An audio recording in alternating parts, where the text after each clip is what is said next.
যেগুলো আছে ওই লিখিত প্রক্রিয়াতে দেওয়া আছে। তারপরে এই যে ট্যাক্স রেটের যে ঘরটা আছে এই ঘরটাতে একটু কাজ আছে। কাজটা হচ্ছে কি জানেন, যে এখানে কোনো কিছু লেখার আগে এই জায়গাতে কোনো কিছু লেখার আগে এটাকে সিলেক্ট করবে, সিলেক্ট করে এখান থেকে এই টাইপের করে আসবেন, টাইপের করে এসে এটাকে পার্সেন্টেজ করে দিবেন। আপনি যদি লিখে পার্সেন্টেজ করেন তাহলে কিন্তু 10 টাকা 1000 হয়ে যাবে। ঠিক আছে, এটা আগে পার্সেন্টেজ করে নেবেন, করে তারপরে আপনি এখানে ট্যাক্স অ্যামাউন্টগুলো যেগুলো আছে এটাকে করতে দিবেন। 10 তারপরে হচ্ছে 15 20 10 15। ঠিক আছে, দেওয়ার পরে এই যে জায়গাগুলোকে সিলেক্ট করে আমরা যে এয়ার কন্ডিশনে আছে এখান থেকে আমরা জিরোগুলো একটু কমাই দিতে পারি, এটা সেটা চলে আসবে একদম 10-15%। এখন এইগুলো যে আমি ট্যাক্স অ্যামাউন্ট বের করছি এটা কিন্তু জাস্ট এই বেসিক স্যালারি কিন্তু হচ্ছে এটা দিয়ে দিচ্ছি, কোনো পার্সেন্টেজ ব্যবহার করে না। যেহেতু এটা পার্সেন্টেজের পর এটা অলরেডি সিলেক্ট করে দিবে কি এটা পার্সেন্টেজ। আমরা পার্সেন্টেজের জন্য কি করি, ইন্টু সেল ইন্টু 5% এর 5 তারপরে পার্সেন্টেজ। আমরা কিন্তু এখানে কোনো কিছু দেই না, জাস্ট f7 ইন্টু h7, কারণ h7 এর পরে যে ভ্যালুটা আছে এই ভ্যালুটা কি হিসাবে আছে, পার্সেন্টেজ হিসাবে আছে। এই জন্য অটোমেটিক এটাকে কাউন্ট করে দিতে পার্সেন্টেজ।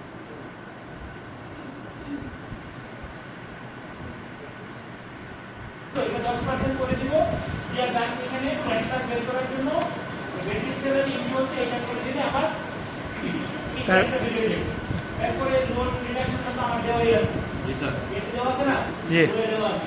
তারপরে লোন রিডাকশনটা হচ্ছে এই ট্যাক্স অ্যামাউন্ট আর লোন রিডাকশন যুক্ত হচ্ছে এটা দেখানোর তো কোনো কিছু নাই না স্যার। এরপরে নেক্সট গ্রোস স্যালারিটা হচ্ছে এই বেসিক স্যালারি প্লাস হচ্ছে অ্যালাউন্স, গ্রোস স্যালারি অ্যালাউন্স আর হচ্ছে এর হচ্ছে অ্যালাউন্স বেসিক স্যালারি অ্যালাউন্স যুক্ত হচ্ছে গ্রোস স্যালারি। এরপরে হচ্ছে নেক্সট স্যালারি কি হবে, এই গ্রোস স্যালারি মাইনাস হচ্ছে total reduction, gross salary minus total reduction যেটা যেটা বেরিয়ে এটা হচ্ছে আমার নেক্সট স্যালারি। কি নেক্সট স্যালারি। এখন নেক্সট স্যালারিটা আসার পরে এখানে একটু কাজ কথা বলছি, এখানে একটু কথা বলছি। কথাটা বলছি কি, যদি এটা দুই ভাবে করতে পারো, বলছে যদি ট্যাক্স অ্যামাউন্টটা 10% এর বেশি কাটে স্যালারি থেকে তাহলে এটা ওভার ডিডাক্ট, এটা কি হবে ওভার ডিডাক্ট। আর যদি 10% বা 10% এর কম হয়, 10% বা 10% এর কম হয় তাহলে কি হবে ইন রেঞ্জ। এই কথাটা আমি কি করে লিখছি, উত্তরে যেভাবে লিখছিলাম আমরা মান্থলি বাজেট টেকারে এভাবে লিখছি। মান্থলি বাজেট টেকারের ক্ষেত্রে আমরা এটাকে কি করছিলাম, ফিক্স করে দিয়েছি। এখানে এটা ফিক্স করব না, কারণ এখানে একটা টান দেওয়ার পরে কি হবে, প্রত্যেকটা বেসিক স্যালারি কাউন্ট করবে, মানে এই বেসিক স্যালারিটা 10% বেশি কাটছে কিনা, এটার কাটছে কিনা, এটার কাটছে কিনা, এটা কি ফিক্স করা যাবে না। প্রতি সেলে কি হবে, চেঞ্জ হবে। এখানে কিন্তু এভাবেও করা যায়, আবার এই জিনিসটাকে আপনি এইভাবেও করতে পারবেন। বেশি কিছু করার দরকার নাই, যে যদি এই সেলের ভ্যালুটা গ্রেটার দেন 10 হয়, গ্রেটার দেন 10 হয়, তাহলে হচ্ছে আবার ইন্টেন্সিটা, আর যদি না হয় তাহলে আবার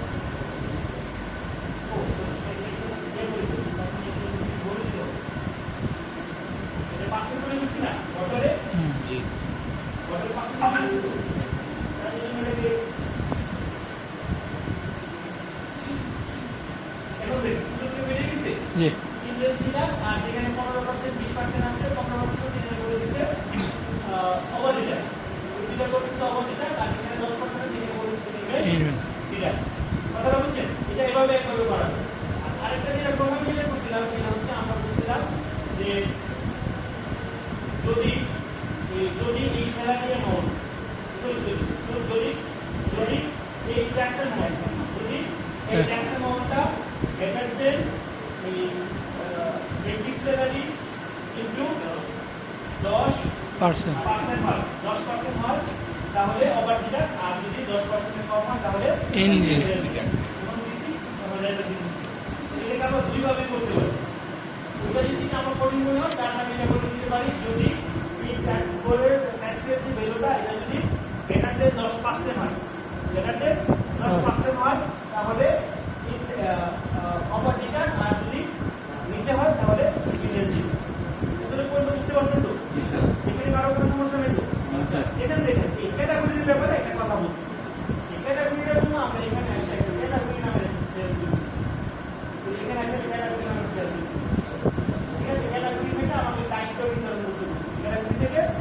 দায়িত্ব নির্ধারণ করতে বলছে। বলছে ক্যাটাগরিতে বেসিক স্যালারি, ট্যাক্স, লোন, তারপরে গ্রোস স্যালারি, নেট স্যালারি এইগুলো ছাড়া অন্য কোনো কিছু আসবে না। কিন্তু এখানে আমি আসলে বেশ কিছু জিনিস অ্যাড করে রাখছি আবার। অ্যালাউন্সটা কেন অ্যাড করে রাখছি? কারণ এখান থেকে টাইপ নির্ধারণ করতে বলছে। ক্যাটাগরি থেকে টাইপ নির্ধারণ করতে বলছে। ক্যাটাগরিতে যায় দেখেন আবার টাইপের করে যায় বলে দিচ্ছে salary and allowance. Salary and allowance category will be defined as income. তার মানে এখানে allowance টা অ্যাড করতে হবে। ঠিক আছে, এইজন্য আমি allowance টা এখানে অ্যাড করি, সবাই কি অ্যাড করি, পুরো অ্যাড করে দিই। এই জায়গাটাতে অ্যাড করে আমি এখানেও কিন্তু আরেকটা ঘর করে রাখছি। এই ঘরটা করছি হচ্ছে এখানে যে ভ্যালিডেশনটা করতে বলছি, এগুলো ছাড়া আমার কোনো কিছু দিবে না। তাহলে আমাকে অর দিয়ে করতে হবে না? জি। অর দিয়ে আমি জাস্ট এখান থেকে দেখেন ডাটা থেকে ডাটা ভ্যালিডেশন, ডাটা থেকে ডাটা ভ্যালিডেশন এখানে দেখেন আমি কাজটা করে দিচ্ছি অর G17 সমান সমান এই পাশের সেলটাকে সিলেক্ট করে দিয়ে ফিক্স করে দিচ্ছি, যেটা আপনার যে মান্থলি বাজেট থেকে দেখতে পাচ্ছি মনে আছে? জি স্যার। অথবা আপনি যদি এরকম G17 সমান সমান আপনি ব্র্যাকেট দিয়ে লিখতে পারেন বেসিক স্যালারি, তারপরে কমা, তারপরে G17 সমান সমান ব্র্যাকেট দিয়ে লিখতে ট্যাক্স, তারপরে এগুলো করতে পারেন। আবার এইখানে যেগুলো করছি এগুলো করতে পারেন। এটা বুঝতে কি আর সমস্যা আছে? না স্যার। এটা আপনারা অলরেডি মান্থলি বাজেট টেকার মধ্যে করে ফেলছেন না? মান্থলি বাজেট টেকারে আমি এইভাবে লিখে করতেছি। করে দেওয়ার পরে এখন টাইপ নিতে হচ্ছে। টাইপের করে এসে কি করছি দেখেন, টাইপের করে আমাদের হচ্ছে যে অ্যালাউন্স এবং স্যালারি, অ্যালাউন্স এবং স্যালারি গুলো হবে ইনকাম আর বাকিগুলো হবে এক্সপেন্স। বাকিগুলো এক্সপেন্স বলতে এখানে দুইটা জিনিস এক্সপেন্স হবে, ট্যাক্স আর লোন। ট্যাক্স আর লোন। এজন্য বলছি একটা অর পিসি দিয়ে বলছি যদি G17 সমান ট্যাক্স হয় অথবা G17 সমান লোন হয়, ট্যাক্স অথবা লোন হয় তাহলে এক্সপেন্স আর বাকি কি ইনকাম।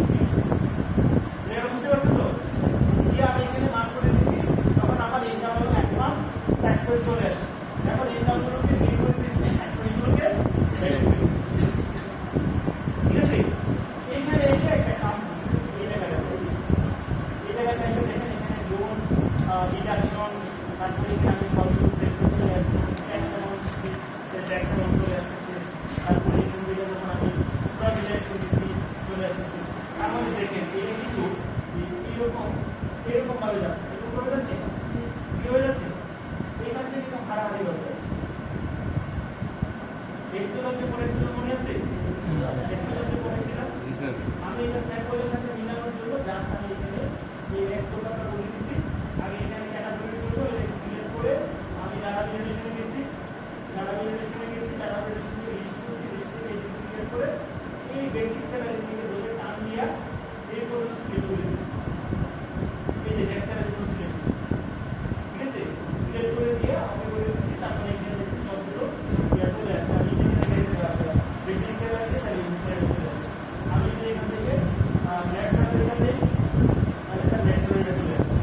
আমি যদি এখান থেকে তার প্রভিডেন্টটা দেই প্রভিডেন্ট এই কাজটা আমি এই স্টোরটা দিয়ে এখানে বিলুকা বললো দেখেন আমাকে কন্ডিশনের মধ্যে কিন্তু লুকআপ বা বিলুকাপের কথা বলছে যে use the appropriate formula for looking up to the deduction by the category অনুসারে টোটাল ডিডাকশনটা বের করতে বলছে। Make a drop down list of the category to show total deduction as per sample the total amount column should be show total of the same category use helper table as necessary. যদি helper table প্রয়োজন হয় তাহলে আমার helper table প্রয়োজন হয় আমি টেবিলটা কি করি কিভাবে করছি। প্রথমে এই লুকআপ লিস্ট করে আমাদের বলছে লুকআপ ভ্যালু কোনটা ক্যাটাগরি সেট, এটা হচ্ছে লুকআপ ভ্যালু কমা, এরপরে আমি টেবলের হিসাবে সিলেক্ট করছি হচ্ছে এখান থেকে দেখে ইনপুট আইডি থেকে একদম পুরোটা, ইনপুট আইডি থেকে কি পুরোটা আমি এটাকে নিচ্ছি, এটাকে পুরোটাকে নিচ্ছি নিয়ে বলছি কলাম নাম্বার বুঝিব তো 2 মানে অ্যাজ পার সেট করে দেখাচ্ছি কি টোটাল ডিডাকশন কত দেখাচ্ছে 1000 দেখাচ্ছে না, 1000 দেখাচ্ছে না। এই জন্য আমি এখান থেকে 3 নাম্বার সেটটাতে 1000 আছে রোল 3 নাম্বার সেট 1000 হ্যাঁ এটা 1 নাম্বার সেট এটা 2 নাম্বার সেট এটা টাইমে কাউন্ট হবে, এটা টাইমে কাউন্ট হবে। হ্যাঁ এই শ্লোক এই শ্লোক এরকম হারাহারি কাউন্ট হবে, এটা এই শ্লোক ব্যবহার করছি, যেহেতু অরিজিনাল শ্লোক ব্যবহার করছি এটা কি হবে হারাহারি কাউন্ট হবে। তাহলে এটা হচ্ছে আমার 1 নাম্বার সেট, এটা হচ্ছে 2 নাম্বার, ঠিক আছে। আর যদি বিলুপ ব্যবহার করতাম ঠিক আছে 12 বিলুপ ব্যবহার করলে কি বিলুপ ব্যবহার করলে কি টোটাল ডিডাকশন কি 1000 আইতো না, হ্যাঁ ওটা কি দিয়া ইমপ্লয়ি আইডি এটা করতে তো ইমপ্লয়ি আইডি যেটা আমাকে ইমপ্লয়ি আইডি দিয়ে করতে বলে নাই, এই জন্য আমি কি করছি এই টোটাল ব্যবহার করছি। করে রিফারেন্স ডেস্টিনেশন সিলেক্ট করে 2 নম্বর সেলে বেরোটা চলে আসবে। এটা আমরা স্যাম্পলের